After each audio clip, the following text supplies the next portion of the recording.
हे ईश्वरा सर्वांना चांगली बुद्धी दे, आरोग्य दे, सर्वांना सुखात आनंदात ऐश्वर्यात ठेव, सर्वांचं भलं कर, कल्याण कर, रक्षण कर आणि तुझे गोड नाम दुःखास खंड राहू दे. सद्गुरुनाथ महाराज. सद्गुरु पैमावली मातोश्री मायांना प्रथम कृतज्ञतापूर्वक वंदन आणि आपण सर्व सद्भक्त सत्श्रोते आपण सर्वांना आदरपूर्वक नमस्कार. आपण सतत चिंतन करीत येत आहोत. प्रत्येकाला परमेश्वर हा विषय समजून घेण्याचा प्रयत्न करतो. आपण लहानपणापासून जी पूजा अर्चा करत असतो किंवा करत आलेलो आहोत, म्हणजे जीवनविधी देण्यापूर्वी प्रत्येकजण आई वडिलांनी जे समजावून सांगितलं त्याप्रमाणे देवाची पूजा अर्चा करत आलेली आहे. आणि जीवनविधीत आल्यानंतर परमेश्वर म्हणजे मूर्ती नव्हे, परमेश्वर म्हणजे व्यक्ती नव्हे, किंवा परमेश्वर म्हणजे नुसती शक्ती नव्हे, तर आनंद हे त्याचे स्वरूप, जाणीव हे त्याचे रूप आणि शक्ती हे त्याचा गाभ आहे. असा हा परमेश्वर. ऐकल्यावर आपल्याला खरं म्हणजे आश्चर्य वाटतं. कोणा आता रूप नाही म्हणतात, व्यक्ती म्हणून परमेश्वर नाही आहे, किंवा नुसती शक्ती म्हणून पण परमेश्वर नाही आहे. मग परमेश्वराची पूजा कशी करायची हा सहज विचार येऊ शकतो, किंवा कधी कधी आपलं मनही तयार होत नाही. आपण लहानपणापासून जी पूजा अर्चा करतो त्यात आपल्याला अधिक समाधान असतं, आणि ती आपल्या मनाला लागलेली सवय असते. लहानपणापासून जेव्हा आपण एखाद्या संतांवर किंवा एखाद्या देवतेची भक्ती, श्रद्धापूर्वक भक्ती करत असतो, आणि ती भक्ती केल्यानंतर आपल्याला बरं वाटतं. मग ते केल्याने बरं वाटत असताना परत मूर्ती नव्हे, व्यक्ती नव्हे, नुसती शक्ती नव्हे, आनंद आहे त्याचं स्वरूप, शक्ती आहे त्याचा गाभा, जाणीव, हे तो आपलं कळतं काय, कळत नाही काहीच. कळत ना परमेश्वर म्हटलं की असं काही कळतं असं नाही, आणि कळण्यासारखा तो नाही. ज्याला रूपच नाहीये, जो अरूप आहे, तर त्याला काय कळत, त्याला कळून कसं घ्यायचं असा प्रश्न पडतो. पण भक्तिभावाने जे जे आपण करत असतो, लक्षात घ्या, किंवा श्रद्धेने आपण जे जे करत असतो,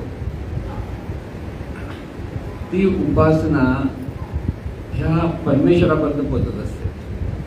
काही पहिली मंडळी भक्तिभावाने नुसता हात नमस्कार करतात, कोण लोटांगण घालतात, कोण उपास तपास करतात, व्रतवैकल्य करतात. मग जीवनविद्येला हे मान्य आहे की न मान्य असा प्रश्न करायला पडतो. खरं ह्याच्यातलं गुह्य एवढंच आहे की आपण परमेश्वराची जी पूजा जी आपल्या पद्धतीने म्हणजे व्यवस्थित जी करत असू, कधी मूर्ती पूजा करत असू, अगदी मनापासून सकाळपासून उपास तपास व्रतवैकल्य करत असू, आणि त्यावेळेला आपल्याकडे ज्या सद्भावना असतात, मनामध्ये एक मांगल्य असतं, पवित्र असतं, ते आपल्या मनाला समाधान देतं. खरं सांगायचं पण फक्त तेवढंच आपण करतो, आणि मग इतर दिवशी आपण सगळं विसरतो. लक्षात घ्या, काय गोंधळ कुठे आपला. आपण जी पूजा अर्चा करतो किंवा काही सण साजरे करतो, तर त्या दिवसासाठी करतो. कृष्ण जन्म आला, महाशिवरात्र आली, अनेक सगळ्या निराळे उत्सव आले, गणेशोत्सव आला. हे करत असताना आपल्या मनाचं शुद्धीकरण किती होतं ही खरी देवाची उपासना. म्हणजे देवाच्या उपासनेतून आपल्या मनाचं शुद्धीकरण झालं पाहिजे, हा त्याच्या मागचा मुख्य उद्देश आहे. जीवन ज्या वेळेला म्हणते मूर्ती नव्हे, व्यक्ती नव्हे, किंवा कर्मकांड करणं काही अर्थ नाही, असं खरं कारण काय, आपण तेवढ्यापुरती ते करतो आणि इतर वेळेला आपण वाटेल तसे वागतो. सोमवार म्हटलं की मटण मच्छी बंद असते, आपल्याला बऱ्याच घरात असतं ना तसं, गुरुवार सोमवार शनिवार, आणि बाकीच्या दिवशी खाल्लं तर चालतं. खा किंवा नका खाऊ, पण हे जे आपण स्वतः पुढे विचार करत होतो की इतर एक दिवस खायचं एक दिवस नाही खाल्लं तर एकदम छान, शरीर प्रकृतीच्या नुसार कदाचित ते बरोबरही असेल. कारण तुम्ही रोजच मच्छी खाणारे लोक पण असतात, तर काही लोक असे आहेत की सारस्वत म्हणून जे आपण म्हणतो, एक सरस्वतीच्या नदीत जन्माला आलेले असतात ना, म्हणून ते सारस्वत. त्यांना फिश पण भाजीच वाटते. ते म्हणतात आम्ही श्रावण पाळतो म्हणजे काय, मच्छी खातो कारण ती भाजी आहे. म्हणजे माणसाची जी भावना आहे ना, त्या भावनेतून माणसं पूजा अर्चा करत असतात. आता चांगलं वाईट इथे आपण पडत नाही, आपल्याला फक्त समजून घ्यायचं आहे की पूजा अर्चा करत असताना आपल्याला संपूर्ण दिवस, संपूर्ण आठवडा, संपूर्ण महिना आपल्या मनामध्ये मांगल्यमय भावना असायला हवी. प्रत्येकाशी बोलताना वागताना जे आपल्याकडे मांगल्यमय भावना असेल की जे आपण समोरच्यांना काही कदाचित जसं रिस्पेक्ट देतो, आदर व्यक्त करतो, चांगल्या गोष्टीचं कौतुक करतो, हे सतत आपल्याकडे असलं पाहिजे. तिथे द्वेष, मत्सर, राग, मोह, मद हे जे विकार जिथे निर्माण होतात, तिथे किती माणसाने पूजा केली आणि त्या अडकला तर त्याचा उपयोग होत नाही, याचा अर्थ खराच होतो. पण कोणतीही पूजा परमेश्वराच्या स्मरणात केल्याने आपल्या मनामध्ये जो शुद्ध भाव निर्माण होतो किंवा मांगल्यमय भाव निर्माण होतो, तो सतत असला पाहिजे. हे पूजेच्या मागचं गुह्य आहे.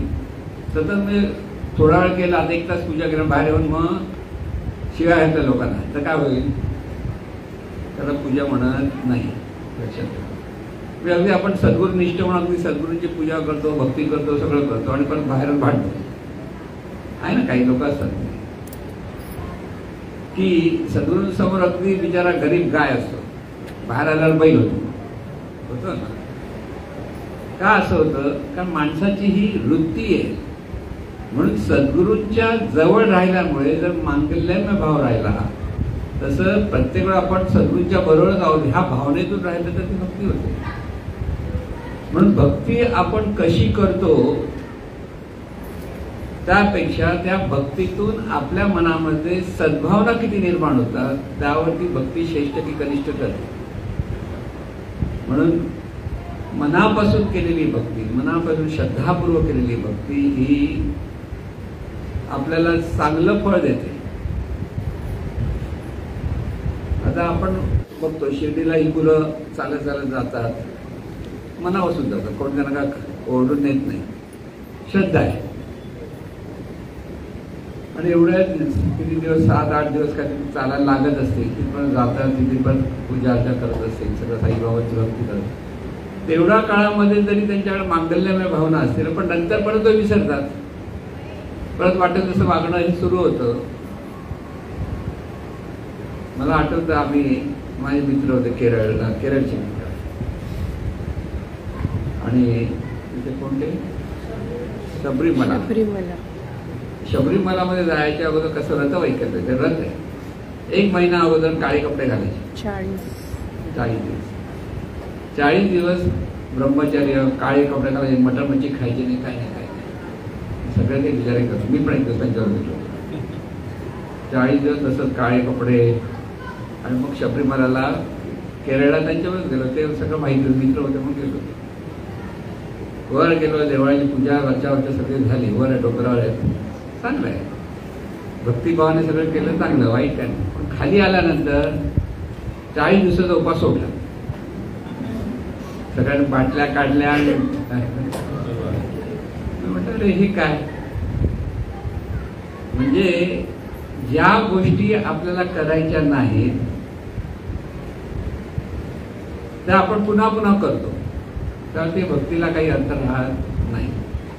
आता आपण म्हणतो गणेश चतुर्थीमध्ये किती तरुण मंडळ केवढं कार्य करतात, रजा घेतात खूप, पण थोडंसं झालं की किती भांडण करत बसतात. भांडणाचं म्हणजे एकोप्याने जे चांगलं कार्य होतं, आता टिळकांनी हा कशाला सार्वजनिक गणेशोत्सव चालू केला, लोकांनी एकत्र यावं, एकोप्याने राहावं तेवढ्यासाठी. पण एकोप्याने आल्यानंतर ते एकोपा तेवढ्या दिवसापूर्वी राहत नाही. तुझं थोडंसं काहीतरी होतं, तुझं माझं होतं, तिथे काहीतरी भांडणतंटे होतात, वाद घालतात. पूर्वीच्या वेळेस तुम्हाला आठवतं आमचे बाबा इन्स्पेक्टर होते त्या काळातली गोष्ट सांगतो, आता नाही येते, ते काळाचं पुरुषांतच होतं. गणेशोत्सव असलं की ह्या लोकांना भयंकर टेन्शन असायचं. पूर्वी प्रत्येक गल्लीमध्ये दादा, कोंबडे गल्ली, ही गल्ली, ती गल्ली करून, आणि त्यांना एवढं लक्ष ठेवायचं की ज्या वेळेला विसर्जन असेल ना त्या ट्रकमध्ये तलवारी बिलवारी असायच्या. असा एक काळ होता, तुम्हाला वयस्कर माणसाला माहिती असेल. कधी कोण कोणा तलवार मारायला आणि सांगता येत. गणेश विसर्जन झालं बाजूला, जे राग लोभच चालू असतं, तरी हे गणेश भक्त, गणेश भक्ती म्हणत त्याला. सांगायचा अर्थ तो आहे की आपल्या मनातले जर विकार, आपल्या मनामध्ये असलेल्या अपवित्र भावना जर तशाच राहत असतील तर ती भक्ती राहत नाही, तर ते कर्मकांड होते. किती कडक उपास करणार, त्यावेळी दादाला पण खूप कडक उपास करणार असेल. गल्ली गल्लीत दादा एक असायचाच ना, तो एक काळ वेगळा होता. त्याच्याशी चांगलं रिलेशन असेल तर तो एकदम मोठा आपल्याला सिक्युरिटी होता, पण जरसं काय बिघडलं तर काय खरं नव्हतं, असा तो प्रकार होता. आणि त्यामुळे भक्ती करताना आपल्या मनामध्ये सतत मंगलमय भावना राहिली पाहिजे, त्याला भक्ती म्हणते. सर्वांप्रती भलेपणाचा विचार, सर्वांचा आदर, सर्वांकडे बोलताना नम्रता, कृतज्ञता, ह्या सगळ्या सद्भावना आपल्याकडे आल्या पाहिजेत, असल्या पाहिजेत. आणि तेव्हा ती खरी. मग ज्ञान एखाद्याला नाही आहे, परमेश्वर कळत नाही, तो म्हणतो आपला गणपती म्हणजेच परमेश्वर. ठीक आहे ना, चांगली आहे, काही गोष्ट वाईट नाही आहे. कोणी आता देवीचे उपासक असतात आणि आता बंगालमध्ये सगळं देवीचे उपासक. पण ते बंगालमध्ये देवीचे उपासक म्हणजे त्यांची देवी पण तशीच खतरनाक, जी बाहेर काढून कालीमाता म्हणतात ना. त्यामुळे हे सगळे खतरनाक. मग ह्यांचं कधी मारामारी करतील, पण बंगालचे लोक बघा कधी मारामाऱ्या करतील, कधी आरडाओरडा काही सांगता येत नाही. म्हणजे मनामध्ये ज्या तिथे मंगलमय भावना असल्या पाहिजे, सद्भावना असल्या पाहिजे, तिथेच आपल्याला इतरांच्या बद्दल राग असतो, द्वेष असतो, मत्सर असतो, हे सगळं निघून जाण्यासाठी भक्ती आहे. प्रत्येक माणूस म्हटला की त्याच्याकडे दोन्ही गोष्टी येतात, सद्गुण पण असतात आणि दुर्गुण पण असतात. कोणी माणूस 100% सद्गुणी नसतो आणि कोणी 100% दुर्गुणीही नसतो. रस एक मिसळ असते सद्गुणांची आणि दुर्गुणांची. संतांच्या जवळ जेव्हा आपण येतो किंवा सद्गुणच्या जवळ येतो त्यावेळेला आपल्यातले सद्गुण वर येतात त्यांच्या मार्गदर्शनामुळे. त्यांचं सतत मार्गदर्शन आपण घ्यायला लागलं की हळूहळू आपल्यालाच कळतं की आपल्याला असं वागलं पाहिजे. म्हणून सद्गुरूंच्या जवळ जितकी लोक गेल्यानंतर जेव्हा ज्यांच्याकडे सद्भावना आणि सर्वांप्रती आपलेपणा निर्माण व्हायला लागला तर त्यांची प्रगती झाली असं आपण. पण एखादा माणूस किती जवळाने जायचं, आरडाओरडा करत असेल, कोणाच्या वेवड्याकडे बोलत असेल तर तो काही सद्गुरू भक्त म्हणता येत नाही. बाहेरून सद्गुरू भक्त पण आतून तो सद्गुरू भक्त नव्हे. म्हणून सद्गुरूंच्या जवळ किती आहे त्यापेक्षा सद्गुरूंच्या ज्ञानाच्या जवळ किती आहे. आणि त्याहून कोणाकडे ज्ञानाचं आचरण असेल तो खरा भक्त. सद्गुरूंचा भक्त कोण, ज्याच्याकडे ज्ञानाचं आचरण आहे. सद्गुरू जे सांगतात त्याप्रमाणे ज्यावेळेला आपल्याकडे ज्ञानाचं आचरण येतं त्यावेळेला ती खरी भक्ती असते. म्हणून भक्तीचं रहस्य गुह्य काय, आपलं मन मंगलमय भावनेने बहरून गेलेलं असलं पाहिजे. सर्वांबद्दल आपल्या मनामध्ये आपलेपणा असला पाहिजे, सर्वांचा आपल्याकडनं आदर झाला पाहिजे. थोडंसं कोणीतरी आपल्यासाठी केलं तर ती कृतज्ञता आपल्या मनामध्ये यायला हवी. म्हणजे हे सद्गुणांचं लक्षण म्हणजे खऱ्या भक्तीचं हे लक्षण आहे, लक्षात ठेवा. म्हणून प्रत्येकाने तुम्ही भक्ती कोणती करताय त्यापेक्षा तुमच्या मनामध्ये सद्भावना किती काळ राहते, त्याच्यातून अखंड जर सद्भावना राहत असेल तर ती तुमची भक्ती तुमच्याकडे श्रेष्ठच असते. कशी करा पण मंगलमय भावना असली पाहिजे. म्हणून अमुक असंच केलं पाहिजे, तसंच केलं पाहिजे असं बरेच लोक सांगतात. महत्वाचा मुद्दा असतो ज्ञान आहे, ज्ञानाचा अभ्यास असायला हवा, पण सगळ्यांचा ज्ञानाचा अभ्यास जमतो तसं नाही. भक्तीतून जर ज्ञान प्रगट झालं कारण भक्तीतून ज्ञान प्रगट होतं. खरी भक्ती जेव्हा माणसाकडे होते तेव्हा त्याकडून हळूहळू ते ज्ञानही प्रगट होतं. तो बोलू शकणार नाही पण आचरणात ते येतं. काही लोक असे बोलू शकत नाही पण आचरणामध्ये त्यांच्या म्हणजे त्यांच्या वागण्यामध्ये ही भक्ती प्रगट होते, ते सद्गुण प्रगट होतात. आणि ही सद्गुण प्रगट व्हायला हवे तिथे खरं भक्ती असते. पण नुसतं ज्ञान घेतलं आणि भक्ती नाही केली, उलट सद्गुरूंनी सांगितलं ज्ञान काय, तू कोण आहेस. तिथे आपण नेहमी म्हणतो ना आपण कोण आहोत, तिथून सुरुवात करतो. ज्ञानाची ही सुरुवात आहे. आपली खरी ओळख काय, देव म्हणजे आपण नव्हे तर त्याच्यापेक्षा त्या देहातून इथे कार्य करणारी शक्ती आहे ते आपण, असं सगळ्यांना हळूहळू माहिती आहे. आणि आपण जर रोज ऐकलं तर कोण तुम्हाला विचारत कोण आहे तर आपण तेच उत्तर देणार, पण आचरणात येणार आलेलं नसतं. इथे आचरण द्यावं लागतं. म्हणून ज्ञान शब्दाने येतं, त्याला शाब्दिक ज्ञान म्हणतो आपण, किंवा त्याला दुसरी भाषा पारमार्थिक भाषेत म्हणायचं ते परोक्ष ज्ञान असतं. परोक्ष ज्ञान म्हणजे शाब्दिक ज्ञान असतं. त्याच्यातून जास्त भीती असते अहंकार येण्याची, कारण आपल्याला जास्त कळतंय अशी एक माणसाच्या ठिकाणी भावना असते.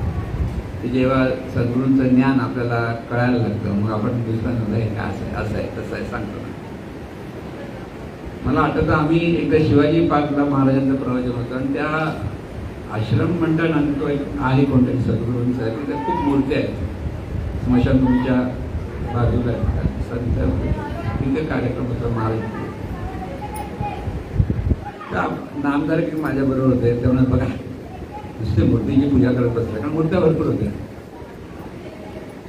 असं बोलणंही चूक, कारण कोणाच्या बद्दल वैगुण्य काढणं किंवा निंदा करणं ही सुद्धा आपल्या मनोभूमिका किंवा मनाची बिघाड करते, मनाला अधोगतीला नाही. म्हणून एखादी गोष्ट आपल्याला पटली नाही पण समोरचा माणूस त्या भावनेतून करतो त्याची भावना दुखावू नये.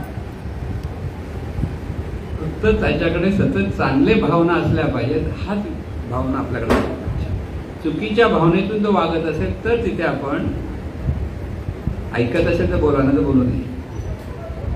शहाणा म्हणून जास्त बोलत नाही. पण काही लोकांना जेव्हा कळतं तर आपण दुनियेला सांगत सुटतो ना, सद्गुरूंनी असं सांगितलंय, सद्गुरूंनी तसं सांगितलंय. मग तू काय सांगतोस हे महत्वाचं. परत सद्गुरू सांगतात ते फक्त आपण सांगतो, पण तुझ्या मनात काय, तुझ्या मनामध्ये किती श्रद्धा आहे, तुझ्या मनामध्ये किती सद्भावना आहे, हा जेव्हा जोपर्यंत आपल्याला स्वतःला कळत नाही आपण लक्षात घ्या. दुसऱ्यांचे आपले दोष कळतात बऱ्याच वेळेला, दुसऱ्यांचे गुण कळतात, दोष कळतात कळतात, पण दोष जास्त कळतात, गुण कमी कळतात. कारण चष्मा आपला असाच लागलेला असतो, दोष बघतो आपण, गुण बघत नाही. हे ज्यावेळेला आपण बघतो की हे जेव्हा अशा पद्धतीने वागत असू तर ती आपली भक्ती नसते. तिथे आपण आपल्या मनाची अधोगती करतो की आपणच आपल्याला फसवतो. म्हणून ज्ञानातून शब्द ज्ञानातून अहंकार निर्माण होतो. म्हणून इथे शब्द ज्ञाने घात केला असं तुकाराम महाराज म्हणतात ना. आणि त्या काळाचा पुरोहित वर्ग शब्दज्ञानी होते सगळे, जे पीठासनावर बसलेले होते ना, सगळे अभ्यास केलेले होते, शास्त्राचा अभ्यास केलेला, पण आचरणात त्यांच्या ते नव्हतं कळलं. आणि म्हणून ज्ञान हवं पण ते नुसतं शब्द ज्ञान असेल तर ते फार घातक ठरतं. पण त्या ज्ञानातून जर जो साधक असेल त्याच्याकडे जर आचरण सुरू झालं तर लोकांना ते उपकारक असतं. आणि तोही स्वतःच्या ठिकाणी स्वतःची प्रगती साधतो आणि त्याचबरोबर तो इतरांनाही प्रगती साधण्यासाठी मदत करतो. दोन्ही गोष्टी त्याच्यानं होत असतात. पण तो ज्ञानातून जर तिथे भक्तीकडे परिवर्तन झालं नाही तर तिथे परत ते घातक ठरतं. कारण ज्ञानातून भक्ती म्हणजे परत लक्षात ठेवायचं, भक्ती म्हणजे नम्रता आली पाहिजे. भक्तीमध्ये नम्रता आहे पहिली गोष्ट. नम्र झाल्याशिवाय भक्ती होणार नाही, भक्ती करता येत नाही. आपण प्रथम जेव्हा सद्गुरूंना भेटतो तर सद्गुरू म्हणजे कोण, देव आहेत वगैरे काय आपल्याला माहीत नसतं. पण आता सगळे नमस्कार करतो म्हणून आपण नमस्कार करतो, एवढंच एक भाग असतो. पण जसं त्यांचं ज्ञान कळायला लागतं, जसं त्यांच्याकडनं आलेलं मार्गदर्शन आपल्याला लक्षात येतं, त्यावेळेला खऱ्या अर्थाने आपली भक्ती सुरू होते. जर कळत असेल तर, कळत नसेल तेही आपल्याला काही नाही. आपण फक्त त्यांचे चमत्कार झाले, असं झालं तसं झालं याच्यात अडकलेलं असतं. इथे आपल्या ठिकाणी ती नम्रता सतत असली पाहिजे. सर्वांप्रती कृतज्ञता जितकी येईल ती आपल्याकडे यायला हवी. म्हणून वर्तमानात राहणं हा आपल्या ज्ञानाच्या अधिष्ठान जीवन जगण्याचा मुख्य भाग आहे. तुम्ही वर्तमानात राहा असं संतांनी सांगितलं आहे, सर्वांनी सांगितलेलं आहे. आता वर्तमानात असतोच आपण. राहा म्हणजे काय, आपल्यासाठी प्रत्येक क्षण हा वर्तमान असतो, पहिली गोष्ट लक्षात घ्यायची. पण आपले विचार मात्र भूतकाळाचे आणि भविष्यकाळाचे असतात. म्हणजे आपण एका जागी आहोत, पण विचाराने आपण भरकटत असतो. एक तर भूतकाळ किंवा एक तर भविष्यकाळ. उद्याचं कसं होणार, उद्याचं असं कसं होईल, का होईल, ही जी चिंता आपण करतो ती चिंता म्हणजे भविष्यकाळाच्या मागे लागलेलो असतो. किंवा आपलं भविष्य पाहण्याची सगळ्याच लोकांना बरी हौस असते ना. कोणी हात दाखवतो म्हटलं की आपण पण आपला हात पुढे करतो, लगेच बघावं माझ्या हातात काय. तर तिथे जी आपल्याला भविष्य काळामधली जी चिंता असते ती आपल्याला ते करायला होते. आणि भूतकाळाबद्दल ज्या अनिष्ट घटना घडलेल्या असतात, कोणी अपमान केलाय, कोणी कशी वाईट परिस्थिती होती, माझी अशी परिस्थिती तशी परिस्थिती, जे आपण सांगत असतो त्या भूतकाळाचं आपलं स्मरण असतं.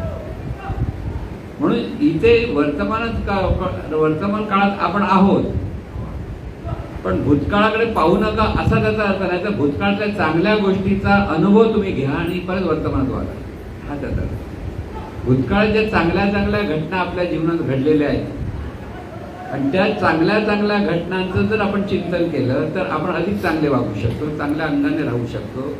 म्हणून भूतकाळ हा अनुभवासाठी आहे. आणि भविष्य काळामध्ये चांगले म्हणजे आपण असंही सांगितलं पाहिजे की झोपेत जसं आपण स्वप्न पाहतो तसं डोळे उघडे करून स्वप्न पहा. डोळे उघडे करून म्हणजे भविष्यात आपण आपलं चांगलंच घडणार आहे ह्या विचाराने तुम्ही जर सतत चिंतन करायला लागला तर कसं घडतं, जसा तुमचा विचार तसा जीवनाला आकार, हे जसं घडतं. म्हणजे आता भविष्याचा विचार करायचा की नाही करायचा, भविष्याचा विचार असा करायचा की प्रत्येक वेळेला सगळं काही चांगलंच होणार आहे. आज जी परिस्थिती त्या परिस्थितीपेक्षा अधिक चांगली होणार. आणि हे ज्या वेळेला आपल्याकडे सतत विचार, ही पण भक्तीचा प्रकार आहे. लक्षात आहे, भक्ती म्हणताना आपल्याला भविष्याबद्दल आपण अधिक अधिक आशादायक चित्र असलं पाहिजे किंवा असं ते घडणारच आहे ही श्रद्धा असली पाहिजे.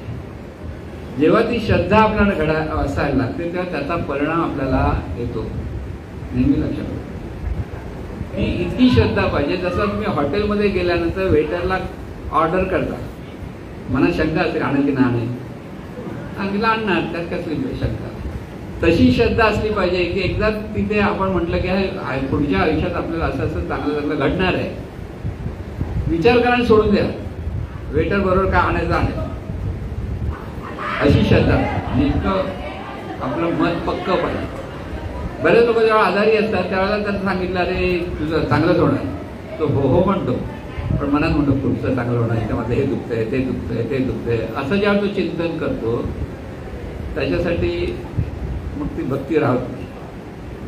साईबाबांकडे जाणारे जेवढे म्हणून साधक आहेत ते श्रद्धेने ते करतात आणि त्यांच्या जीवनात घडतं, हा नियम आहे, लक्षात ठेवा. जितकी श्रद्धेने तुम्ही कराल. म्हणून साईबाबांकडे भरपूर आहेत लोक. का? कारण त्यांच्याकडे गेल्यानंतर त्यांच्याकडे आपण काही नवस केला किंवा त्यांच्याकडे काही मागणं मागितलं ते आपल्या जगात पूर्ण होतं. ही श्रद्धा त्यांच्याकडे, ती श्रद्धा त्यांना देते हे त्यांना लक्षात येत नाही. त्यांना वाटतं साईबाबा आपल्याला देतात. आता साईबाबा संत होते, सगळं चांगलं, पण श्रद्धा नसेल तर त्याला मिळणार नाही. म्हणून साईबाबांचा मंत्रच आहे श्रद्धा आणि सबुरी. सबुरी का कधी मिळेल ह्याची गॅरंटी देत नाही, मिळणार, उद्याच मिळणार, परवाच मिळणार असं नाही. शांत राहा, वाट बघ. सबुरी म्हणजे वाट बघायला पाहिजे. तर जेव्हा ही श्रद्धा असते, म्हणून ही एवढी तरुण मंडळी सगळी जातात, त्याचं खरं कारण काय, एकमेकाचं ऐकून ऐकून ऐकून ऐकून त्यांच्या मनामध्ये श्रद्धा निर्माण होते. मग चालत गेल्यानंतर अधिक चांगला परिणाम मिळतो, अशी शुद्ध श्रद्धा. तुम्ही एक विचार करा, तुम्ही ट्रेनने गेलात किंवा बसने गेलात किंवा गाडीने गेलात, साईबाबांना तिथे भक्ती केली, श्रद्धेने पूजा अर्चा केली, किंवा साईबाबा म्हणणार चालत आल्या माणसाला पैसा कमी देणार, नंतर आलेलं असं काय आहे का? असं काही नाही. साधा कॉमन सेन्स असेल तसं काही करत नाही. पण ज्याच्या मनामध्ये श्रद्धा, मी चालत गेल्यामुळे मला हे लवकर मिळणार, त्याला ते मिळतं. पण शेवटी श्रद्धा ही जीवनामध्ये अतिशय महत्वाचं कार्य करतं. म्हणून प्रत्येक माणसाकडे जर श्रद्धा असेल तर कोणत्याही वाईट परिस्थितीतून तो पुढे जाऊ शकतो, श्रद्धेच्या जोरावर. लक्षात ठेवा.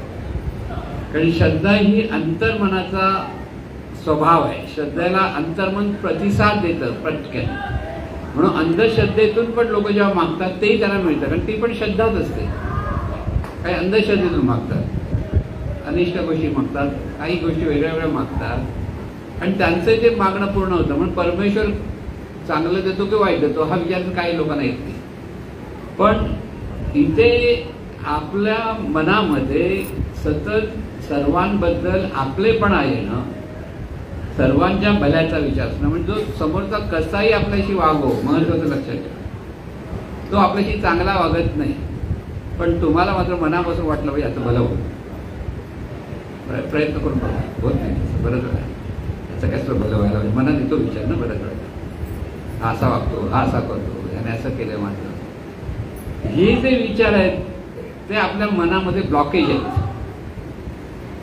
बऱ्याच वेळेला आपण हृदयामध्ये ब्लडमध्ये आपलं ब्लॉकेज, आपण रक्ताच्या गुठळ्या तयार होतात ना आणि मग अटॅक येतो असं म्हणतात ना. तसं आपल्या मनामध्ये ज्या ज्या अनिष्ट घटना घडलेल्या त्या आपण घट्ट धरून ठेवलेल्या असतात, त्याच्यातून आपल्या मनाचे ब्लॉकेज तयार होतात आणि त्यामुळे मनाचा विकास थांबतो. महत्वाचं सांगतो, हे प्रत्येकाने लक्षात ठेवा. कोणाही बद्दल तुमच्या मनामध्ये अनिष्ट चिंतन असे, आणि माझं असं केलंय, त्यानं तसं केलंय, त्यानं तसं केलंय, हे जरासं काय झालं आपण पटकन बोलायला तयार होतो ना, ते मनाचे ब्लॉकेज ते वर येतात पटकन. त्या भावनेतून आपण सांगतोय असं झालं आमच्या जीवनात, त्याने असं असं केलं, त्याने तसं तसं केलं. हे आपण जे पकडून ठेवलेलं असतं त्याच्यातून आपल्या मनाची अधोगती होत असते किंवा विकास होण्यासाठी तो मोठा अडथळा असतो. बऱ्याच वेळेला काही लोकांना म्हणतात ना, साधनेसाठी शांत बसता येत नाही. हे सगळ्यांचं बऱ्याच सुरुवातीला तो लोकांना वाटतं की तो प्रयत्न करतात, पण हा अनुभव आहे की त्यांना सरळ बसता येत नाही. 2 मिनिटं बसलं की चुळबुळ सुरू होते. ह्याला कारण आपले हे मनातले ब्लॉकेज आहेत. ते कसे काढायचे, तर ते एका बाजूने आपल्याला प्रामाणिकपणे ज्यांच्यावर श्रद्धा तिथे जाऊन मोकळं करून टाकायचं, माझ्या मनात ह्या भावना आहे सोडून द्या. एखादा राग असेल, चीड असेल, त्याला जाऊन सांगायचं मला तुझ्यावर राग चीड आहे, पण आता मला नाही राग, माफ कर. समजा माणसाला बघून करा. पण माफी मागणं किंवा क्षमा करणं, ज्या गोष्टी याचे ब्लॉकेज काढण्यासाठी अत्यंत ख्रिश्चन लोकांमध्ये बरं आहे. त्याच्यासाठी सगळं काय केलं की रविवारी जाऊन त्या कन्फेक्शन बॉक्समध्ये उभं राहायचं, समोरच्या बाजूला प्रिस्ट असतं त्यांना, आणि सांगतात बा मी असं ते ह्या आठवड्यात असं असं केलं, असं केलं, मला माफ कर. आणि ते म्हणतात तुला माफ केलं, मग ह्याला बरं वाटतं, बाहेर येतो. बाहेर येतो म्हणजे नुसतं आता बरं परत चांगलं केलं पाहिजे असं नाही, परत काही सगळं करायला मोकळं, पण रविवारी जाऊन कन्फेशन असं पण काही लोकांचं असं होतं. तशासाठी कन्फेशन बॉक्स नाही, म्हणून तिथे एक विनोदच आहे. तिथे जाऊन बसला, मी आज एक पाकिट मारलं पैशाचं, जाऊ दे जर तुला मी माफ केलं नाही, मी तुमचंच पाकिट मारलंय. बाहेर आलं तर पोलिसाच्या ताब्यात येईल की जाऊ दे माफ केलं म्हणेल. म्हणजे इथे माफी मागणं म्हणजे तेवढ्यामध्ये माफी मागितली आणि परत आपण सगळं करायला मोकळे आहोत अशी एक भावना त्याला. जैन लोकांमध्ये पण आहे, काय तो एक सण मुकडम काय म्हणतात, मुच्छामी, हा मिच्छामी तुकडम असं काहीतरी आहे, तुकडम की तुकड, आपल्याला शब्द माहित नाही म्हणून माहित नाही, बाकी चांगली भावना आहे ती. संपूर्ण वर्षात आपण जे जे काही वाईट केलं असेल त्याचं मला माफ. आपल्याला माहित नाही आपण कोणाला दुखवलंय आणि न कळत पण आपण दुखावतो. बऱ्याच वेळा काहीतरी बोलतो आणि समज आपण दुखावलेला असतो आणि त्यामुळे तुम्ही मनापासून माफी मागा. ह्याच्यावरती खूप मोठी सद्भावना, मनापासून माफी मागितली पाहिजे की खरोखर आपल्या हातून काही चुका होतात आणि त्या चुकीबद्दल आपण क्षमा मागावी. पण त्याचा अर्थ असा नव्हे नंतर आपण काहीतरी करायला मोकळं व्हायला, परत पुढच्या वर्षी परत आपण क्षमा मागायला संपत नाही. आपल्या मनामध्ये ह्या सद्भावना ज्या सतत असायला हव्यात, त्यासाठी हे स्मरण देण्यासाठी जो सण असतात ते कन्फेशन बॉक्स त्यासाठी आहे की आपण परत चुकू नये. म्हणून आपलंच निरीक्षण परीक्षण जे आपण म्हणतो नेहमी केलं पाहिजे की दिवसभरात आपण किती लोकांशी चांगले वागलो, की कधी आपण किती रागावलो, किती चिडलो, याचा हिशोब जर संध्याकाळी रोज घेत बसलो ना आपण, तर हळूहळू आपल्याकडे सुधारणा होते की उगीच आपण बोललो, उगीच आपण ओरडलो, उगीच ह्या ठिकाणी वाद घातला, असं बरंच होतं. बऱ्याच वेळा कळतं नंतर. पण त्यावेळेला काय करायचं, त्यावेळेला मनापासून माफ करा, स्वतःलाच माफी मागा की परमेश्वराकडे माफी मागा, बाबा परमेश्वर चुकलो. परत करणार नाही हे म्हणा. चुकलो म्हणून नाही, परत केलं तर चालतं असा त्याचा अर्थ नव्हे. इथे सतत आपल्याकडनं, म्हणून भक्तीचा जो मुख्य गाभा तोच आहे की आपल्या मनामध्ये सर्वांबद्दल आपलेपणा असावा, सर्वांबद्दल सद्भावना असाव्या, सर्वांच्या भलेपणाचा विचार असावा. आणि हे जेव्हा आपल्याकडे पुन्हा पुन्हा पुन्हा पुन्हा चिंतन होत जातं तेव्हा ती खरी भक्ती, म्हणजे ती भक्ती परमेश्वराला पोचते, की परमेश्वरापर्यंत पोचते. आणि त्याचा परिणाम आपल्याला पुन्हा येतो. कारण इथे कर्म सुधारतं आपलं. जर आपण चांगल्या विचारातून राहण्याचा प्रयत्न केला, सद्गुरू जे जे म्हणून चांगलं सांगितलेलं आहे, चांगले मार्गदर्शन केलं आहे, त्याचं चिंतन करून आपण तसं वागण्याचा प्रयत्न केला पाहिजे. आपण वागण्याचा प्रयत्न नाही करत तिथे चुकतं. पटकन होणार नाही, पटकन सगळ्यांना माफ करता येणार नाही, पण प्रयत्न करा. मनापासून स्वतःला नाही माफ केलं पाहिजे, माफ करा, किंवा क्षमा मागली, आपलं चुकलंय आपण क्षमा मागितली पाहिजे. तो माणूस लहान असो मोठा असो कोणी असो, माझ्याकडनं त्याला मी बोललेलो आहे तर मला जाऊन प्रत्यक्ष क्षमा मागितली पाहिजे. हे मनाचं मोठेपण आहे. तुम्ही क्षमा मागितल्यानंतर समोरचा माणूस क्षमा करेल ह्याची गॅरंटी नसते. परत लक्षात ठेवा. उलटा तो आणखीन काहीतरी जाऊन बोलेल तुम्हाला 4 शब्द, ते पण ऐकून घेण्याची तयारी पाहिजे, कारण क्षमाची वृत्ती पाहिजे ना आपल्याकडे. म्हणून हे जेव्हा होतं ना त्यावेळेला मनाचा विकास होतो. आपल्या चुका आपल्याला कळल्या की त्याबद्दल आपण स्वतःला सांगून त्याच्याबद्दल माफी मागावी, क्षमा मागता येईल म्हणावं, क्षमा कर म्हणावं. आणि त्याच्यातून आपल्या मनाचा मात्र विकास झाला. ही भक्तीचे ही व्यापक अर्थ आहे की मनाच्या भक्तीच्या द्वारे आपलं मन अधिक अधिक व्यापक झालं पाहिजे, सर्वांचा विचार करायला शिकलं पाहिजे. आज आपलं मन असं असतं की आपण फक्त स्वतःचा आणि आपल्या कुटुंबियांचा विचार करतो. स्वतःचा आणि कुटुंबियांच्या पलीकडे आपलं जग नसतं. बऱ्याच जे जग असतं ते व्यवहारासाठी जग असतं, बाकीच्या गोष्टीसाठी जग नाही, अशी आपली भावना आहे. ती आपली बदलली पाहिजे. आणि ती बदलली तर आपल्याला सर्वांचं भलं व्हावं, जे महाराज म्हणतात ना प्रार्थना, विश्वप्रार्थना. ही विश्वप्रार्थना सद्गुरूंच्या भावना होती ती की सर्वांचं भलं व्हावं. आणि ती भावना प्रत्येक साधकाच्या मनात यावी, त्यासाठी त्यांनी आपल्याला प्रार्थना सांगितली की तुम्ही प्रार्थना म्हणा. पण त्या प्रार्थनेतून आपल्याला खरोखर तशी सद्भावना निर्माण झाली तर ती प्रार्थना. नाहीतर 1000 वेळा म्हणताय आणि परत माझं तुझं चाललंय, तर त्या प्रार्थनेचा जसा परिणाम मिळाला पाहिजे तो परिणाम मिळत नाही. म्हणजे प्रत्येक गोष्टीमध्ये सद्भावना महत्वाची ठरते. नामस्मरण करणारा साधक असेल, खूप मनापासून नामस्मरण करतोय, की त्याला बरं वाटतं, चांगलं वाटतं असंही होतं, पण तेवढं झाल्यानंतर परत तो सगळ्यांशी संबंधित होताना जर तो वेडेवाकडेपणाने वागत असेल तर त्याचं नामस्मरण फुकट गेलं. म्हणजे 2 पायऱ्या तो चढतो आणि परत 4 पायऱ्या खाली उतरतो. तिथे मनाचा विकास होत नाही. आणि ती खरी भक्ती आपल्यालाही उपकारक ठरत. म्हणून भक्तीतून सर्वांबद्दल सद्भावना निर्माण होणं, आणि ती सद्भावना निर्माण होत असेल तर आपल्याकडे आपली व्यवस्थित भक्ती चालू आहे लक्षात घ्या. भविष्य म्हणजे भूतकाळामध्ये ज्याने ज्याने आपल्याला प्रत्यक्ष मदत केलेली, आपल्या आयुष्यात अनेक लोक मदत करत असतात. फक्त आपण आपल्या कर्तृत्वावर मोठे होऊ शकत नाही. सर्व वैश्विक रचना अशी आहे की आपल्या जीवनासाठी सर्वांचा काही ना काहीतरी हातभार लागलेला असतो आणि त्याच्यातून आपण आपलं जीवन तिथे जगत असतो. त्यांनी जर आपल्याला हातभार लावला नसता तर आपण इतक्या आनंदाने किंवा चांगल्या जीवन आपल्याला मिळालं नसतं. हा विचार आपल्याला जेव्हा येतो त्या कृतज्ञता निर्माण होते. लहान बाळाला आईने जर सांभाळलंच नाही तर ते बाळ जीवन जगू शकणार नाही. आता ती प्रेरणा असते, आई म्हणून प्रेरणा ती सांभाळते, हे सगळं जरी असलं तरी ज्यावेळेला आई म्हणजे एखादी स्त्री आई होते त्यावेळेला तिला तिच्या आईचं महत्व कळतं. तोपर्यंत आईचं महत्व जसं कळत नाही मुलीला का मुलालाही कळत नाही. तेवढ्यापुरते आपण म्हणतो, पण आईने आपल्यासाठी काय काय केलेलं आहे ह्याचं मनापासून जर जाणीव आपण धरली, लहानपण काय काय केलं माझ्यासाठी, तर आईबद्दल कृतज्ञता सहज येऊ शकते. वडिलांबद्दल तशीच कृतज्ञता आहे. कधी काका मामा ह्या लोकांनी आपल्याला मदत केलेली असते. जसे जसे आपण मोठे होतो तिथे कुठेतरी मदत झालेली असते. पंचमहातत्वाचं तर आपल्याला सतत मदत असते. पंचमहात म्हणजे आकाश, वायू, तेज, जल आणि पृथ्वी. आता ह्या सर्वांबद्दल आपण जितकी कृतज्ञता व्यक्त करत जाऊ ती पण भक्ती असते. कारण आणि त्या कृतज्ञतेतून सद्गुण निर्माण होतो. पण कृतज्ञता हे सर्व सद्गुणांची माऊली आहे म्हणायला हरकत नाही. की जिथे ज्याच्याकडे सर्वांप्रती कृतज्ञता असेल तो सद्भावनेतूनच वागायला लागेल. मना आतमध्ये जो कृतज्ञता आहे कोणताही माणूस ज्याने ज्याने आपल्याला मदत केलेली ह्याच्याबद्दल जर आपण नुसता विचार केला की म्हणून एक दिवस असंच ठरवायचं भक्ती करायची ना. लहानपणापासून आतापर्यंत किती लोकांशी आपला संबंध आलेला आहे त्यांचे चेहरे आठवून त्यांना डोळ्यासमोर आणून त्यांच्याबद्दल कृतज्ञता व्यक्त करावी की ते जिथे आहे त्यांचं भलं व्हावं ही इच्छा आपल्याकडे असते. एवढं म्हणत म्हणत म्हणत करा.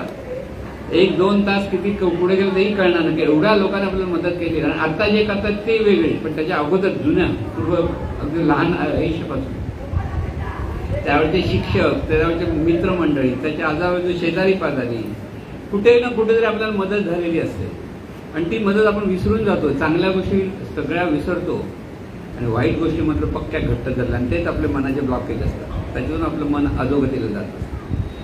लहानपणी जे जे वाईट घडलं ना ते पक्क आपल्याला आठवतं. बघा तुम्ही कोणी मारलेलं आहे कोणी आपल्याला वेडावाकडं बोललेलं आहे ते मात्र आठवतं. पण कोणी कोणी आपल्याला मदत केली ह्याचा मग विचार करा. कोणी कोणी मदत केली. पण जर आपण मनापासून ह्या सगळ्या गोष्टी विचार करायला लागलो तर तिथे कृतज्ञतेतून भक्ती निर्माण होते. म्हणून भक्ती ही फक्त एखाद्या मूर्तीची भक्ती अशी नसते तर हा परमेश्वर सर्वव्यापी आहे. त्यामुळे सर्वांबद्दल आपल्या मनामध्ये जी प्रीती निर्माण होते ती असते भक्ती. आणि ही भक्ती आपल्याला आत्मसात केली पाहिजे की त्याच्यात आपल्या ठिकाणी हे सद्गुण निर्माण झालं. म्हणून आपण कोणत्या पद्धतीची भक्ती करतो त्यापेक्षा त्या भक्तीमुळे आपल्या मनामध्ये किती सद्गुण प्रगट होतात, किती आपल्याकडे क्षमाशील वृत्ती निर्माण होते, किती सर्वांबद्दल आपल्याकडे आदर निर्माण होतो, त्यावर आपली भक्ती खरी की खोटी ठरते. एकच पद्धतीने भक्ती करणारा एक साधक सद्गुणाने वागतो आणि त्याच भक्तीने दुसरा साधक वाईट वागतो असंही होतं. कारण तो घेत नाही. म्हणून भक्ती हे आधार आहे. मनुष्याला आपल्या मनाचा विकास साधण्यासाठी आधार आहे आणि मनाचा विकास साधण्यासाठी परमेश्वराची भक्ती असायला हवी. पण परमेश्वराची भक्ती म्हणजे काही लोक परमेश्वर मानत नाही पण समाजामध्ये खूप मोठं कार्य करतात. ती खरी त्यांची भक्तीच असते. बाबा आमटेंनी कधी देव वगैरे मानत नव्हते पण नंतर उत्तरा आयुष्यामध्ये ते आपल्या पत्नी बरोबर देवळात जायला लागले. तर कोणीतरी विचारलं इतके वर्ष तुम्ही जात ना आता कशात जाता. त्यांनी काय उत्तर दिलं इतकी वर्ष माझी पत्नी माझ्याबरोबर साथ दिली मग आता थोडं तरी मी तिला साथ दिलं पाहिजे ना देवळात जायला. कृतज्ञता म्हणजे पत्नीबद्दल असलेली जी कृतज्ञता आहे त्याच्यातून आपल्या पत्नीला आनंद होतोय बरं वाटतंय म्हणून ते तिथे जायचे. पण ती पण त्यांची भक्तीच होती. तिथे कृतज्ञतेची भक्ती आणि लोकांना जी सेवा केली त्या सेवेची तोड कुठे ठेवणार आपण बघा. आपण सर्वसाधारण माणसाची सेवा करू शकत नाही. अगदी कोणत्याही समजा रस्त्यावरचा आलेला माणूस होतो तुम्ही आंघोळ घालायला जाल का. पण त्यांनी ते केलेलं आहे. त्यांनी महारोगाला आंघोळ घालायची त्याचं स्वच्छ केलं जातं सगळं केलेलं आहे. म्हणजे ती जी भक्ती होती ती भक्तीच आहे. त्याच्यामुळे त्यांच्या मनामध्ये सद्भावना होत्या. त्याच्यातून लोकांचं त्यांनी कल्याण केलं. त्यामुळे भक्तीचे हे विविध प्रकार आहेत. त्या सर्व भक्तीतून आपल्याला हे सहजपणे समजलं पाहिजे की आपल्याला सर्वांबद्दल आपलेपणाने राहता आलं पाहिजे. म्हणून आपण नेहमी सांगत असतो की भक्तीमधून कसे आपल्याकडे परिवर्तन व्हायला पाहिजे. म्हणून प्रेम भक्ती स्वरूप प्रीती असे शब्द वापरतो. अंतर्मनामध्ये स्वयंस्मरणामध्ये आपण तो घेतलेला आहे. बऱ्याच लोकांना वाटतं हे कुठलं वेगळंच काहीतरी सांगताय. प्रेमभक्ती ही स्वरूप भक्ती आहे. परमेश्वराबद्दल असलेली जी प्रेमभक्ती आहे त्याच्यातून आपण त्याचीच रूप म्हणून ज्यांच्याकडे पाहतो त्यांच्याबद्दल प्रीती निर्माण होते. म्हणून प्रेमभक्ती स्वरूप प्रीती. स्वरूप म्हणजे परमेश्वराचं वर्णन चिंतन केल्यामुळे जी शांती मिळते म्हणून शांती स्वरूप सहिष्णुता. की आपल्या मनामध्ये जेव्हा परमेश्वराचं चिंतन असतं तेव्हा आपण शांत असतो. शांती असते आपल्याकडे आणि त्याच्यातून समोर कोणीतरी वेडावाकडा वागला तरी आपल्याकडे सहिष्णुता आहे. आपल्याला त्याचा राग येत नाही चिड येत नाही. थोडं आपण शांतपणे सहन करू शकतो. परमेश्वराचं चिंतन केल्यामुळे जी तृप्ती निर्माण होते त्या तृप्ती स्वरूप समाधान. आपल्या मनात सतत समाधान असतं. आधी हे हवं ते हवं ते हवं राहत नाही. बरेच लोक म्हणतात आता आम्हाला काय करावं असं वाटत नाही. थोडं समाधान आलं असं समजायचं. सगळं समाधान सतत वाटलं पाहिजे. काय कसली अपेक्षा असता कामा म्हणजे आग्रह असता कामा नये. म्हणजे दुराग्रह पण नको आणि अगदी आसक्ती पण नको. लक्षात घ्या आसक्ती आणि दुरासक्ती याच्यामध्ये निरासक्ती आहे. म्हणून मिळालं कोणी दिलं घ्या, नको म्हणू नका. आणि कोणी नाही दिलं म्हणून रागावू नका. कधी कधी आपल्या लग्नपत्रिका आपल्या बाजूला देतात, आपल्याला देत नाही. काय माणूस आपल्याला देत नाही. पण त्याला म्हटलं तू काय जाणारच गावी, त्याच्यावर त्यांनी जर तिला गेला, मला जायचं नव्हतं पण द्यायला पाहिजे ना पत्रिका, मान आहे ना माझा. ही जी आसक्ती आहे माणसाला मानाची, आणि तुम्हाला आपलं जायचं ना, सपा एवढं लांब आहे गावी, गावी कोण जाणार असं पण असतं ना. तरी पण पत्रिका दिली नाही म्हणून मान दिला नाही, ही जी मानाची आसक्ती असते त्याच्यावर आपण रागवतो. म्हणजे छोट्या छोट्या गोष्टीमध्ये आपल्याला कसंही होतं ते लक्षात येतं. म्हणून आसक्ती पण नको आणि दुरासक्ती पण नको पण नाही आणि हवं पण नाही. त्याच्यामध्ये जे आहे ते आहे, स्वीकारा. जे मिळेल त्याचा स्वीकार करा आणि त्याच्यात आनंदाने जीवन जगा, तर ते समाधान असतं. म्हणून तृप्ती स्वरूप समाधान, विवेक स्वरूप संयम. विवेक म्हणजे सर्वत्र ही ईश्वरी शक्ती एकत्वाने नांदते आहे प्रत्येक रूपामध्ये, त्याला म्हणतात विवेक. सर्वत्र ही ईश्वरी शक्ती आहे हा दृढ भाव असला की तो विवेक असतो. आणि त्याच्यातून संयम येतो आपल्याकडे. समोरची व्यक्ती कशी रूप कसंही वागो, आपल्याला माहिती आहे तिथे ईश्वरी शक्ती नांदते, तर आपण काय करतो, संयम ठेवतो, नाही मोठे आदर असतो. म्हणून विवेक स्वरूप संयम. परमेश्वराबद्दल जितकं चिंतन तितकं विनयशील माणूस होतो, म्हणून समजून घेण्याची वृत्ती तयार होते. हे परिवर्तन कसं ते सांगतो. विनय स्वरूप सामंजस्य म्हणजे समजून घेतो. जरी अनिष्ट वागलाय, वाईट वागले, तरी हा माणूस कसा करतो, साधक असतो तो समजून घेतो. जाऊन त्याला हे समजत नसेल, असं काही गोष्टी घडल्या, त्याच्यामुळे त्याला राग नसतो, चीट नसते, तर ती परिस्थिती तो सहज स्वीकारतो. आणि आदर स्वरूप आपले पण प्रत्येकाबद्दल आपल्या मनामध्ये आदर असला पाहिजे, कारण तिथे ईश्वरी शक्ती नांदते. हे साधकाला ज्या पक्का भाव असेल, तुम्हाला प्रत्येक ठिकाणी ईश्वर दिसतो म्हणजे काय, प्रत्येक ठिकाणी ईश्वरी शक्ती नांदते आहे, हा दृढ भाव असला पाहिजे. ती खरी भक्ती आहे. प्रत्येक व्यक्ती ही ईश्वरी शक्ती आहे, इतकं घट्ट झालं पाहिजे की समोरचा माणूस रूप कसंही दिसू दे पण तिथे ती ईश्वरी शक्तीच आहे. तिथे आपल्याला आदर स्वरूप आपलेपणातून त्याच्याशी संबंध. म्हणजे सद्गुण हे स्वरूपच स्मरणातून सद्गुण जेव्हा प्रगट होतात तेव्हा ती खरा भक्त तयार होतो. म्हणून खरा भक्त तोच खरा ज्ञानी. समस्त ही श्री वासुदेव ऐसा प्रतितीर असाचा ओतला भाव, तो भक्ता माझी राहो आणि ज्ञानिया तो तेच. खरा भक्त कोण, खरा ज्ञानी कोण, समस्त ही श्री वासुदेव. जे जे आहे ते श्री वासुदेव म्हणजे सांगतो आपण, ते प्रत्येक व्यक्ती ईश्वरी शक्ती आहे. हा भाव जेव्हा आपल्याकडे पक्का होतो तेव्हा खरी भक्ती सुरू होते प्रत्येकामध्ये. म्हणून तो समोरच्या माणसाबद्दल आपल्याकडे दुजेपणाच नसतो, त्याचं भलं व्हावं, कल्याण व्हावं ही सद्भावना आपल्याकडे सतत असते. आणि ही सद्भावना जेव्हा खऱ्या अर्थाने आपल्याला निर्माण व्हायला लागला की ती खरी देवाची भक्ती असते.